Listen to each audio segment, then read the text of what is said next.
एक matrix M है जिसका साइज n क्रॉस n है, यानी कि स्क्वायर मैट्रिक्स है, और n greater than equals to है 2।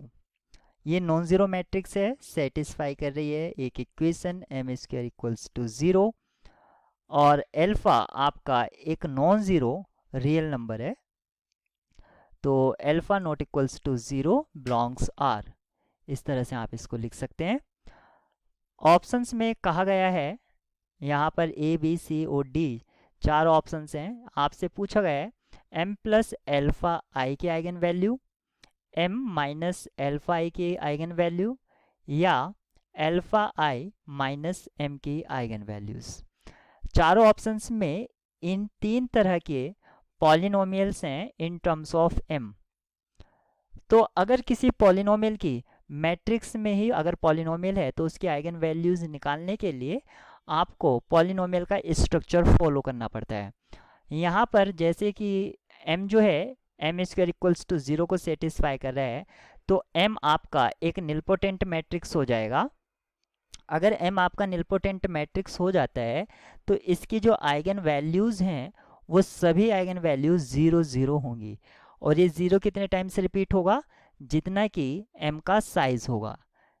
ठीक है, यानी कि जो n होगा। अब हमें m की आइगन वैल्यूज पता चल गई हैं, तो यहाँ पर 0 आइगन वैल्यूज 0 0 0। हम जानते हैं आइडेंटिटी की आइगन वैल्यूज 1 होती हैं, और उसको अगर एल्फा से मल्टीप्लाई कर देंगे तो सभी आइगन वैल्यूज क्या हो जाएंगी, एल्फा एल्फा एल्फा। इन दोनों का सम यहाँ से हमें मिलेगा एल्फा एल्फा एल्फा, तो m प्लस एल्फा आई की आइगन वैल्यूज एल्फा होंगी।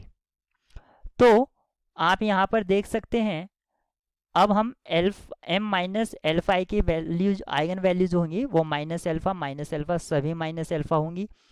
ऑप्शन ए आपका, क्योंकि एल्फा दोनों की आइगन वैल्यूज नहीं है, आप यहाँ पर सर्कुलर पार्ट में देख सकते हैं एल्फा जो है वो दोनों की आइगन वैल्यू नहीं है, एक की एल्फा है एक की माइनस एल्फा है, इसलिए ये ऑप्शन से डिस्कार्ड हो जाता है।